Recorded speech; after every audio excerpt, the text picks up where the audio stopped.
E aí, beleza? Eu sou o professor Saulo Bezerra e hoje a gente vai dar continuidade à resolução da prova objetiva do concurso para professor da SEDUC Ceará, realizado pela banca UF. Então fica aí que eu vou mostrar tudo para você logo após a vinheta.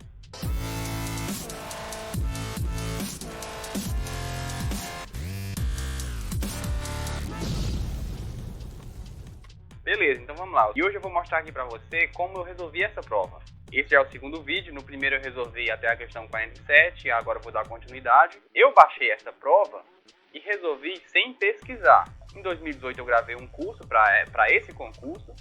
Muitas pessoas estudaram e muitas pessoas ainda hoje estão assistindo esses vídeos no YouTube, aqui no meu canal de graça, estudando para concurso. Então eu gravei esse curso em 2018 justamente para essa prova. E depois eu não tinha tido tempo de baixar a prova para poder resolver. E aí esses dias eu baixei a prova e resolvi ela inteira sem pesquisar, para ver o quanto eu acertava mesmo. E aí é isso que eu estou mostrando para você. Estou mostrando para você como eu resolvo. E aí, nem toda questão eu sei o conteúdo. Mas, pela lógica, você consegue resolver. É por isso que é interessante você assistir esse vídeo. Porque é o seguinte, qualquer concurso que você for fazer, a banca sempre vai procurar um jeito de colocar uma questão que ela acha que as pessoas vão errar. Ou seja, ela vai pensar, isso aqui vai ser uma novidade, isso aqui as pessoas não vão acertar. Então ela vai botar uma coisa que você não estudou, ela vai botar um conteúdo novo, uma coisa que você não está sabendo, que é para ver mesmo se você erra. Então muitas questões num concurso você não vai saber, você não vai ter estudado, você vai pegar aquela questão e vai dizer, não, eu não estudei isso. Só que você consegue resolver na maioria dos casos, a maioria das questões, mesmo sem você ter estudado aquele assunto, mas você estudou outro parecido, e aí você faz uma assimilação, você faz uma correlação entre um assunto e outro, e acaba resolvendo aquela questão. E é isso que eu fiz aqui em muitas questões, e acertei a grande maioria delas. E lembrando, se você quiser ver aqui cada questão bem explicado mesmo, pesquisado a fundo, o conteúdo daquela questão, você compra aqui, eu vou deixar o link, uma apostila com a resolução das questões dessa prova. A apostila já foi uma coisa depois. Primeiro eu resolvi a prova sem pesquisar, aí eu gravei o vídeo aqui para você, e depois eu pesquisei a fundo mesmo cada assunto de cada questão e coloquei na apostila. Então se você tiver interesse, vai lá e baixa a apostila. Mas é interessante também você assistir esse vídeo para você ir pegando essa lógica de resolver uma prova na hora do concurso, porque na hora você não vai saber de tudo. Então você tem que raciocinar. Então vamos lá para a questão 48. A questão 48 vem falar de aprendizagem motora. Vamos lá. Lembrando, você pausa o vídeo primeiro, resolve a questão sozinho e depois solta o vídeo para ver a minha explicação. Então vamos lá. A aprendizagem motora busca a compreensão dos mecanismos e processos subjacentes à aquisição de habilidades motoras e dos fatores que influenciam esse processo.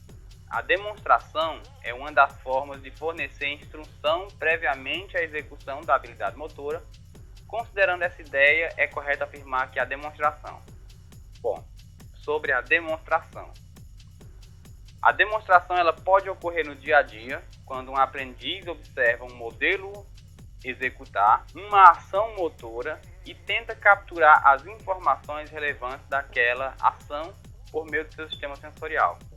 Bom, como eu já falei no último vídeo, você pega uma alternativa, você lê aquela alternativa com calma, buscando alguma palavra ou alguma frase que possa estar errado. Lendo essa letra A aqui, eu não vejo nada que possa estar errado. Então, por exemplo, pode ocorrer no dia a dia, demonstração, pode ocorrer no dia a dia. Quando um aprendiz observa um modelo executar uma ação, isso é demonstração.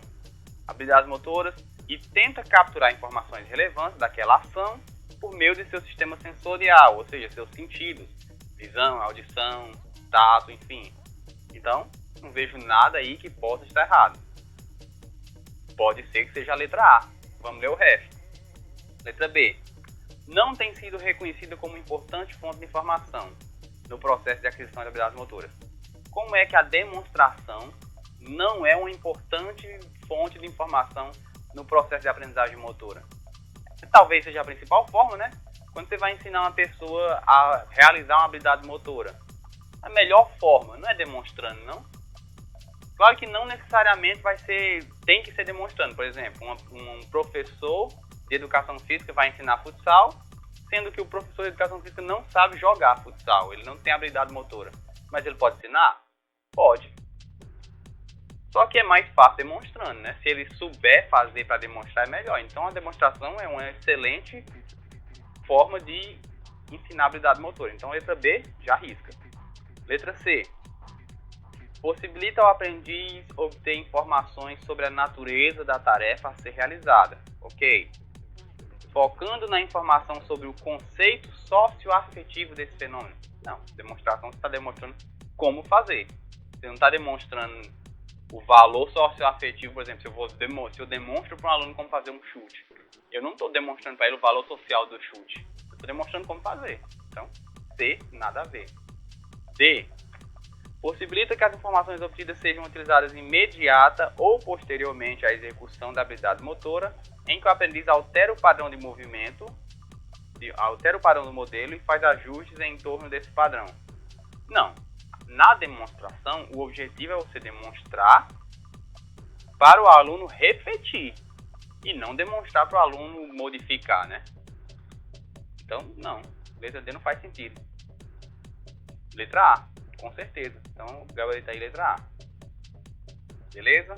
49. Na aprendizagem motora, a prática física pode ser organizada de forma constante ou com variações. Considerando esse tema, assinale a afirmação verdadeira. Bom, essa questão aqui ela está falando sobre a prática aleatória e a prática em blocos. Essa foi uma das questões que eu errei. Das questões aqui que eu vou passar nesse vídeo, 17 questões, eu errei 2. Uma foi essa.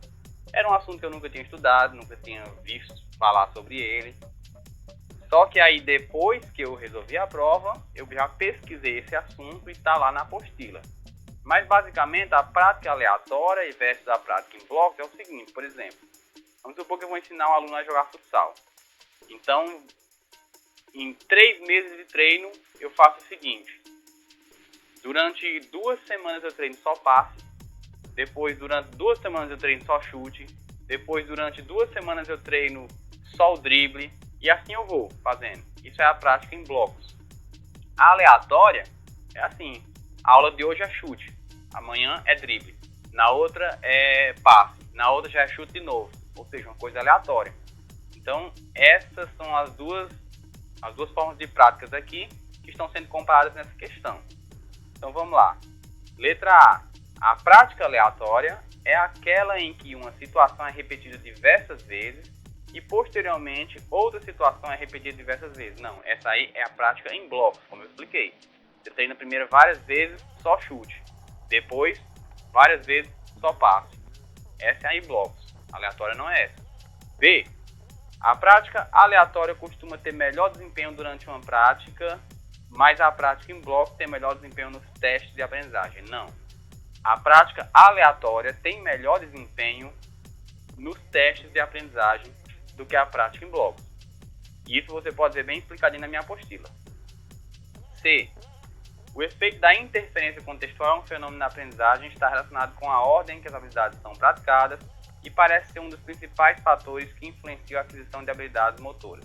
Inclusive, essa foi a alternativa que eu escolhi quando eu resolvi a prova. E mesmo depois que eu pesquisei o assunto, eu continuei achando que essa alternativa poderia ser considerada correta. Beleza? Porque a interferência contextual ela está relacionada com a ordem em que as habilidades são praticadas. O que é a interferência contextual? A interferência contextual ela está mais aparente na prática aleatória. Porque na prática em blocos, por exemplo, você pratica só uma coisa e depois de muitos dias você vai praticar outra coisa. O que você aprendeu em uma não tem tanta interferência na outra.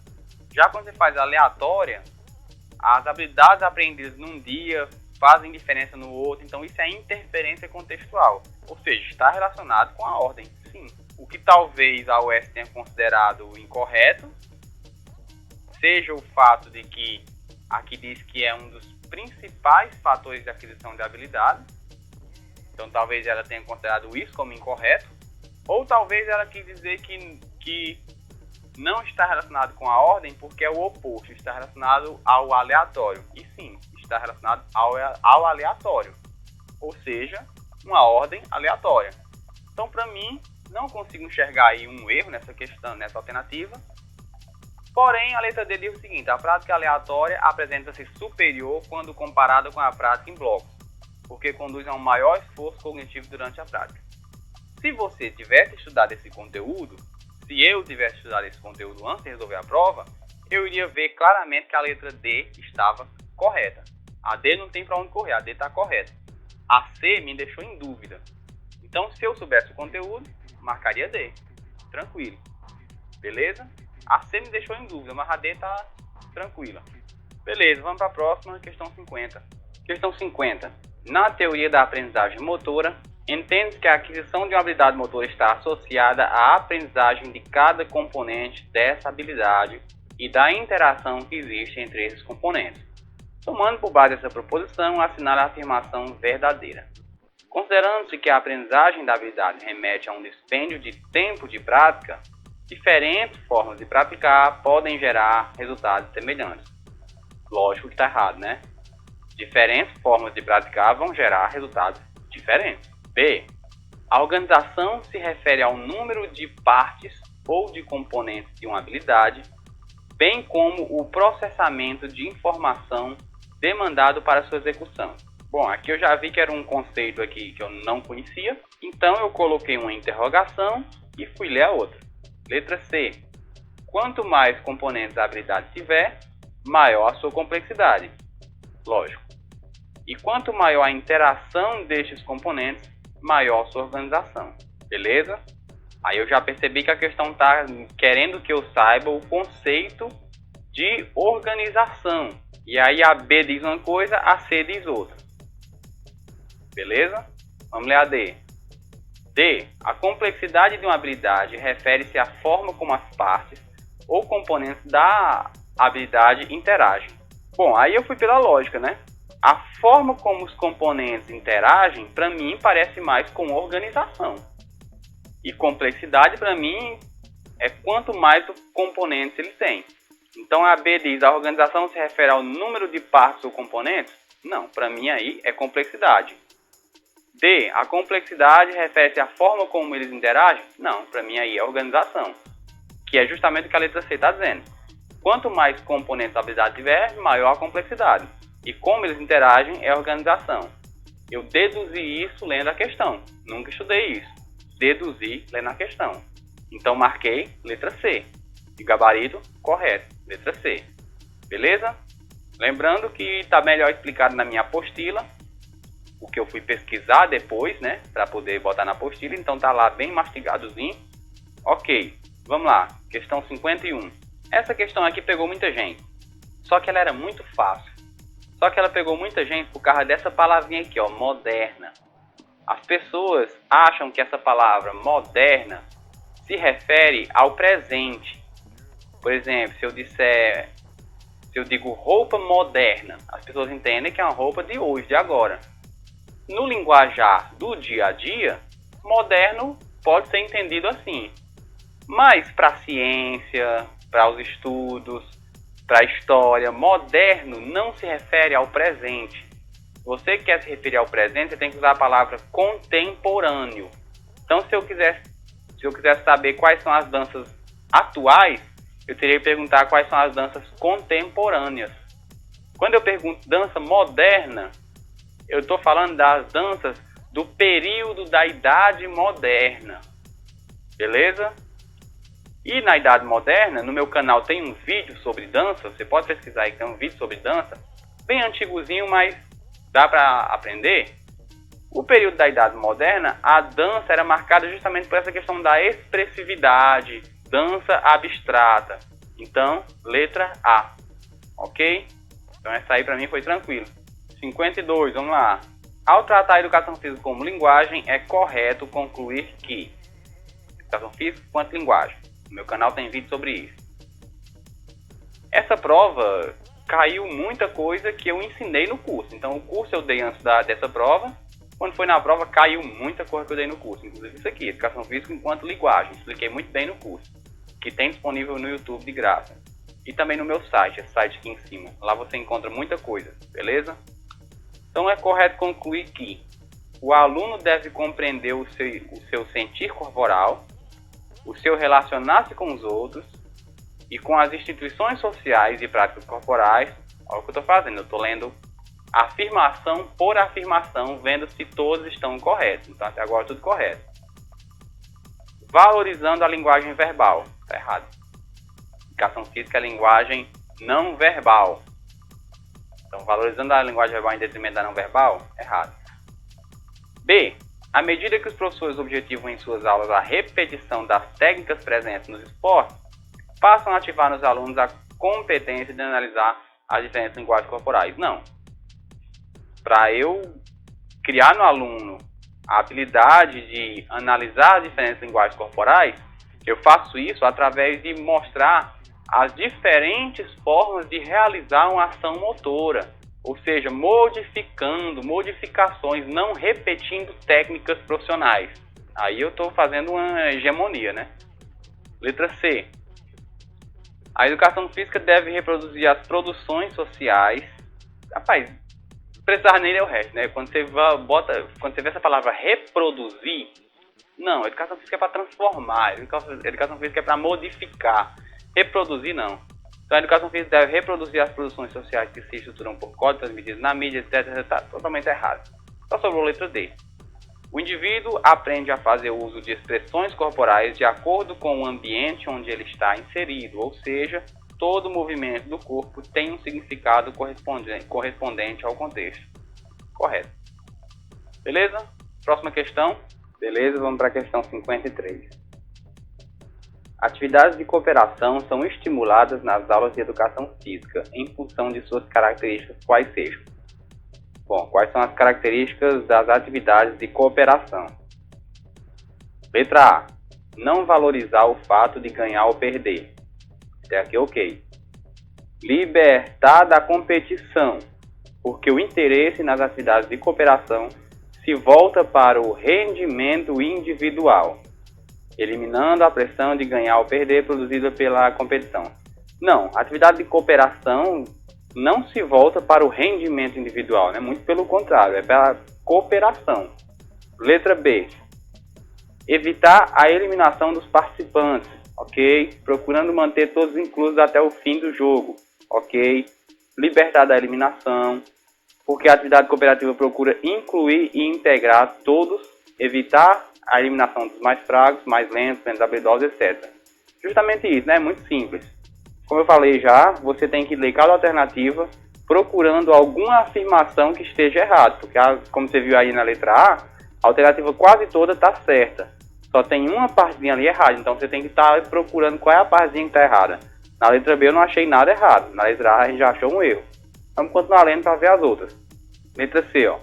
Procurar facilitar o processo criativo. Ok. Com a rigidez das regras. Lógico que não, né? Atividade cooperativa, pelo contrário. Você vai flexibilizar as regras do jogo, porque o jogo por si só, todo esporte, todo jogo, ele é competitivo. Busca o rendimento. Então, para fazer uma atividade cooperativa, você vai flexibilizar as regras, você vai adaptar o jogo. Então, nada a ver. Letra D. Buscar estimular o confronto individual. Lógico que não, né? A atividade cooperativa buscar estimular o confronto é o contrário. Então essa aqui, letra B, muito fácil essa questão. Próxima, 54.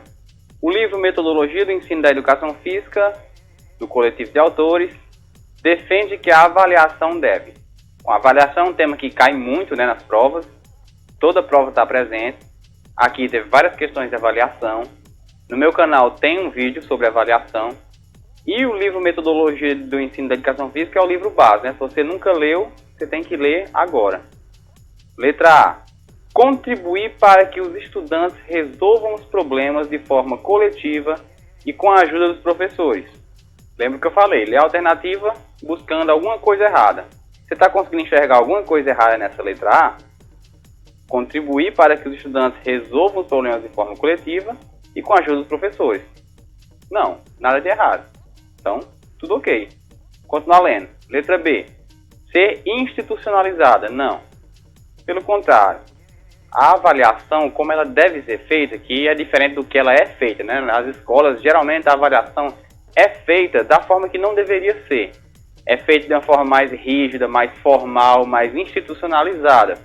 Mas não deveria ser assim. A avaliação deveria ser um processo feito ao longo do bimestre inteiro, ao longo do ano inteiro, um processo mais informal, onde o professor observa, avalia, e não aquela coisa institucionalizada como geralmente é. Então não deveria ser assim. Letra B está incorreta. Próxima. E letra C. Superar as práticas avaliativas produtivas críticas em direção às mecânico-burocráticas é justamente o oposto. Letra D. Considerar a situação de classe social dos alunos, ok, possibilitando aos mesmos reflexões acríticas da realidade. Tira esse A que fica correto, né? Reflexões críticas da realidade ficaria correto. Então, outra questão aqui muito simples, letra A. Beleza? 55. Considerando o modelo teórico de desenvolvimento motor proposto por Galarrui, assinale a afirmação verdadeira. O estágio de codificação de informação da fase de movimento reflexo é caracterizado por atividade motora voluntária. Aí está lógico que está errado, né? Movimentos reflexos voluntários. Já está contraditório. Se é reflexo, é involuntário. Então já matou essa alternativa, simples. Lembrando que no meu canal também tem um vídeo sobre esse tema e sobre esse aqui específico, essa pirâmide de Galarrui, que é uma coisa mais decorativa. Essa questão foi mais decorativa. Você tem que decorar ali os estágios, você acertava a questão. Letra B. A fase de movimentos especializados é constituída de 3 estágios: inicial, elementar e maduro. Errado. Como eu falei, é uma questão decorativa, você tem que decorar essas fases. Tem no meu vídeo sobre desenvolvimento motor e tem também na apostila que eu estou vendendo, que está aqui no link abaixo do vídeo, também está no meu site. Então esses 3 estágios aí, inicial, elementar e madura, não são da fase de movimentos especializados, são da fase motora fundamental. Letra C. A fase de movimentos rudimentares de desenvolvimento pode ser dividida em 2 estágios que representam progressivamente ordens superiores de controle motor: estágio de inibição dos reflexos e estágio do pré-controle. Exatamente essa aí, letra C. Beleza? D.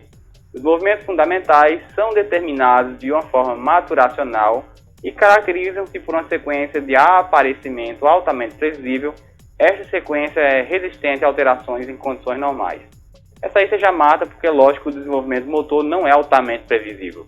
Pelo contrário, ele varia de pessoa para pessoa. Então, alternativa incorreta. Letra C. Como eu falei, uma questão aí mais decorativa. Próxima, 56. De acordo com Galarrui, há uma variedade de esquemas para se classificar as habilidades de movimento. Com base em seus aspectos temporais, o movimento também pode ser classificado como discreto, em série ou contínuo. Considerando essa proposição, assinar a afirmação verdadeira. Olha, essa é uma questão que eu não tinha estudado antes de resolver ela. Não tinha visto esse assunto, mas simples demais. Lógica, você resolver ela tranquila. Ó, simples, aliás, aqui está dizendo movimentos em 3 categorias: discretos, em série ou contínuo. Aí a gente lê as alternativas e vê qual se encaixa melhor. Muito simples. Letra A. Os movimentos em série envolvem a performance de movimento que não se percebe seu início, meio e fim, tal como corrida, natação e ciclismo. Lendo só a letra A, você não vai saber se está certo ou está errado. Mas você, nesse caso, vai ler todas as alternativas e comparar. Então a letra A está dizendo que o movimento em série é o que você não encontra início, meio e fim, como corrida, natação e ciclismo. Beleza, vamos ler a próxima. Letra B. Os movimentos contínuos abrangem os movimentos repetidos durante um determinado tempo. Saltito rítmico, o drible no basquete e a rebatida da bola de futebol americano ou no voleibol constituem tarefas típicas de movimentos contínuos. Então, os contínuos são repetidos durante determinado tempo. Vamos continuar lendo. C. Os movimentos em série envolvem a performance de um movimento simples e discreto. Aí está muito na cara, né? Se são 3 categorias, discreto, em série e contínuo, aí ele vem me dizer que o movimento em série é discreto, lógico que está errado. D. Um movimento discreto apresenta início e fim definidos. O arremesso, o salto, o chute, o toque, etc. constituem exemplos de movimentos discretos. Para mim, é essa que parece a correta. Porque se você prestar atenção, ó, a letra C diz que você não consegue identificar o início, meio e fim, tal como a corrida. A corrida parece o quê? Se você não consegue identificar o começo, meio e fim, parece mais um movimento contínuo. E a B, movimentos repetidos, tipo um drible, parece o quê? Repetidos, em série. E já a letra D, o discreto, que é o simples, que você vê início, meio e fim. Dedução lógica aqui, marquei a letra D e era a correta.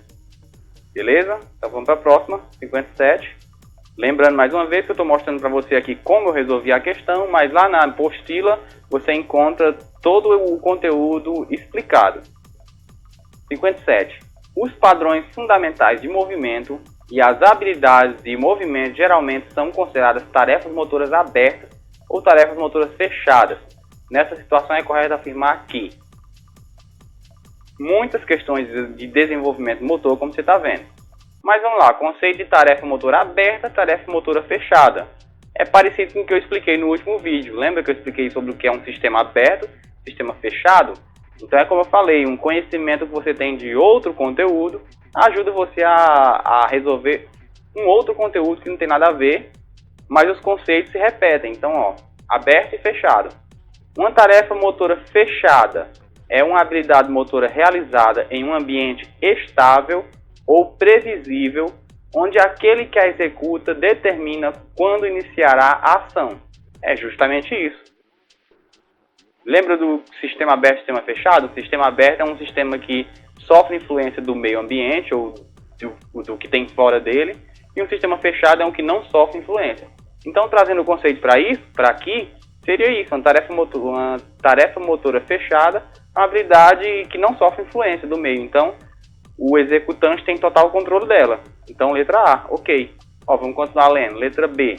Uma tarefa motora fechada é aquela que é realizada em um ambiente onde as condições estão constantemente mudando. Ou seja, o ambiente está influenciando nela. Então, é aberta, não é fechada. Letra C.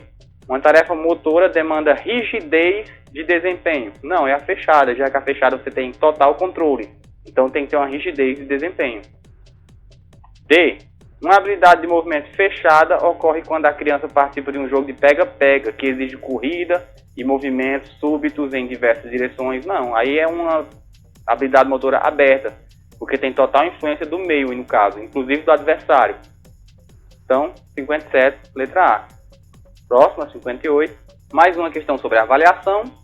Considerando a avaliação em educação física, assinale a afirmação falsa. Eu gosto muito quando é uma questão pedindo a falsa, a incorreta, porque fica muito na cara. Letra A. A avaliação pode e deve oferecer ao professor elementos para uma reflexão contínua sobre sua prática, no que se refere à escolha de competências, objetivos, conteúdos e estratégias. Tudo ok. B. Do ponto de vista do estudante, a avaliação é um instrumento de tomada de consciência de suas conquistas, dificuldades e possibilidades, além de oferecer uma real demonstração de comparação de rendimento técnico com seus colegas de turma. Está errado. Muita gente acha que a avaliação serve para isso, mas se você já estudou na sua vida alguma vez a avaliação, você viu que não é. Na avaliação, você não usa ela para comparar os alunos entre si. Você compara um aluno com ele mesmo, como ele era antes, como ele está agora, a evolução dele. Nunca comparar alunos entre si. Então, letra B está claramente incorreta. C. Para a escola, a avaliação permite reconhecer prioridades e localizar ações educacionais que demandam maior apoio, ok? D. A prática avaliativa auxilia o professor na compreensão de aspectos que devem ser revistos, ajustados ou reconhecidos como adequados para o processo de aprendizagem individual e do todo o grupo de alunos. Ok. Então, B, claramente incorreta. Próximo, 59. Mais uma vez, avaliação. Ao tratar do tema avaliação na educação física escolar, Darido reforça que... Bom, essa questão pede a opinião de Darido, o que Darido falou. Porém, é uma questão lógica. Você nem precisava saber o que ela falou, é lógico, é só saber como é uma avaliação. Então vamos lá. Letra A.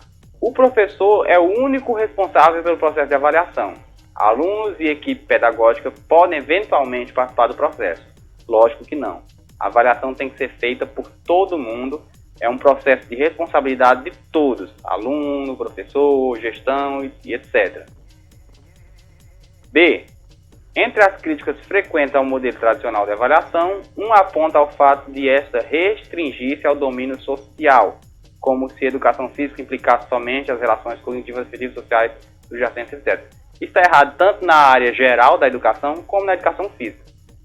Em nenhuma das duas, a avaliação tradicional focava no domínio social. Pelo contrário, a avaliação geral, tradicional, é conteudista.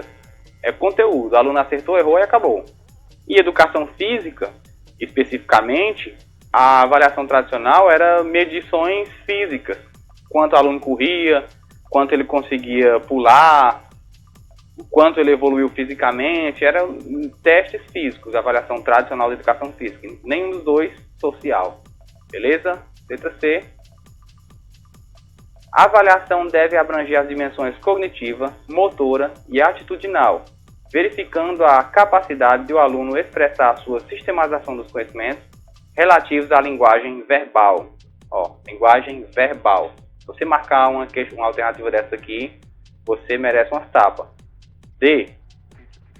A observação avaliadora pode ser em todas as aulas e situações, e a avaliação do professor deve ser comunicada aos alunos, informando-lhes sobre as suas dificuldades, bem como sobre os avanços alcançados. De fato, esse é o verdadeiro sentido da avaliação processual. Ok. Beleza? Letra D, lógico. Muito tranquila. É só você ler com calma. É não se desesperar, ler com calma e procurar o erro, que é muito fácil. 60. A competição, que é um dos elementos do esporte, passou a ser uma prática para poucos. Com vistas a equilibrar esta conjuntura, o esporte-educação, ou esporte na escola, passou a compreender o esporte educacional e o esporte escolar, considerando esse assunto assinar a afirmativa verdadeira. Bom, aqui, essa alternativa ele classificou em duas categorias: esporte educacional e esporte escolar. Que, para mim, eu conheço por dois nomes diferentes. Talvez você conheça também. Eu conheço a expressão esporte na escola e esporte da escola. É o mesmo conceito, ele mudou só os nomes aqui. Ele chamou de esporte educacional versus esporte escolar. Simples demais. O esporte na escola, que aqui ele chamou de esporte escolar, é o esporte do jeito que ele é, com as regras e tudo, com a competição e tudo, praticado dentro da escola. Só isso. Exemplo, um interclasse. E já o esporte da escola, ou esporte educacional, é o esporte modificado dentro da escola com objetivo educacional. Sabendo disso, é só ler as alternativas aqui. Letra A. O esporte escolar apresenta como finalidades dar oportunidade para jovens com talentos esportivos. É desenvolvido por competições e treinamentos específicos. É justamente isso. Beleza? O esporte educacional, regido pelo princípio do fair play, é o esporte de rendimento, não, inserido na escola. Embora não percebesse valor, não é. Isso aí é o esporte escolar. C. O esporte educacional possui como finalidade a formação para a cidadania, ok? É apoiado nos princípios da inclusão de todos, reforça a democratização da prática esportiva. Um de seus objetivos é a promoção de talentos esportivos. Nada a ver, isso aí é o esporte escolar. D. O esporte escolar apresenta regras adaptadas. Não, aí é o esporte educacional. Então, letra A, tranquilo, 60. Próximo, 61. Considerando os métodos de ensino analítico-sintético, global funcional e misto que o professor de educação física pode utilizar, é correto afirmar que... Bom, essa questão aqui também é muito simples. O princípio, o método analítico-sintético. Esse nome analítico vem de analisar. Esse método analisa um esporte para ver quais são as habilidades técnicas que um atleta precisa ter nesse esporte e sintetiza em exercícios técnicos de cada habilidade. Ou seja, ele divide o esporte em partes para treinar. Por exemplo, aquele treino mais tradicional de educação física, onde o aluno faz um exercício de passe, depois faz um exercício de drible, e assim ele vai formando as habilidades técnicas para aprender o esporte. Esse é o método analítico sintético. Já o global funcional, não, ele não foca tanto na técnica, o lema dele é aprender jogando.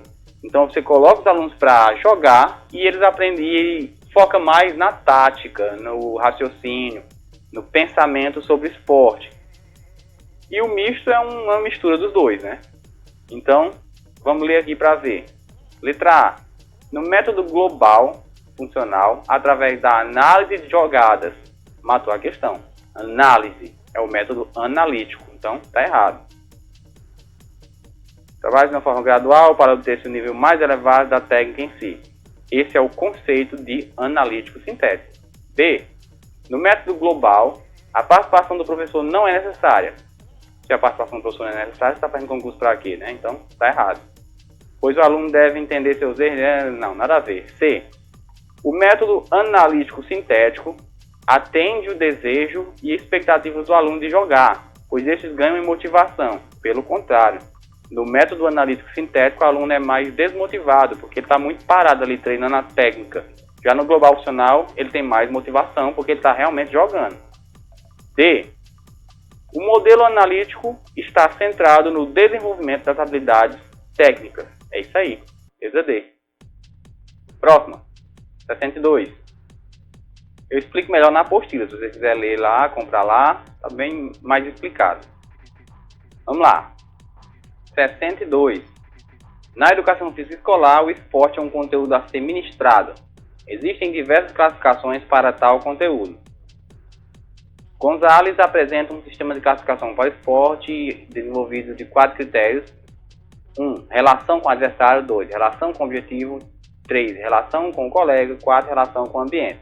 Considerando esses critérios, assinale a opção em que corresponde à correta classificação da natação em piscina.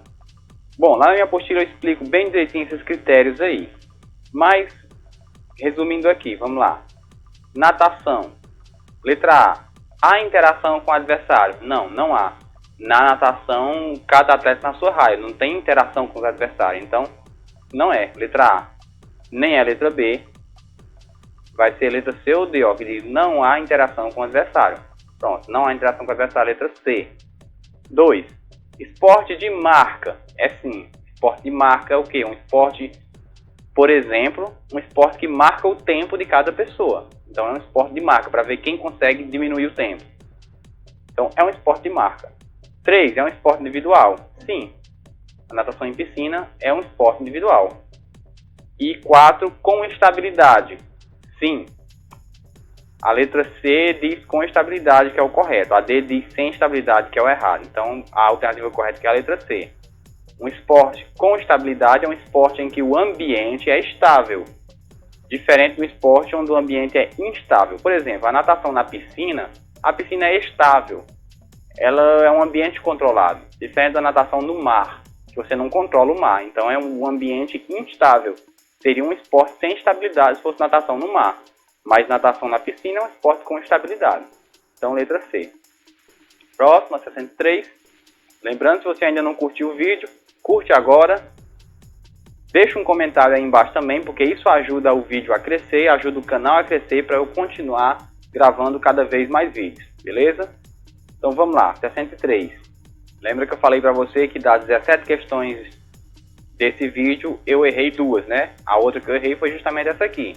Também era um conteúdo que eu não tinha visto ainda, e eu lendo aqui não consegui encontrar a alternativa correta. Depois eu pesquisei, já pesquisei bem a fundo e coloquei lá na apostila bem explicadinho o que são esses modelos aí do ensino do esporte. Mas vamos lá, o modelo de ensino do esporte centrado no aluno, modelo de educação desportiva, são dois modelos aqui, o modelo de educação desportiva e o modelo do ensino do jogo para a compreensão.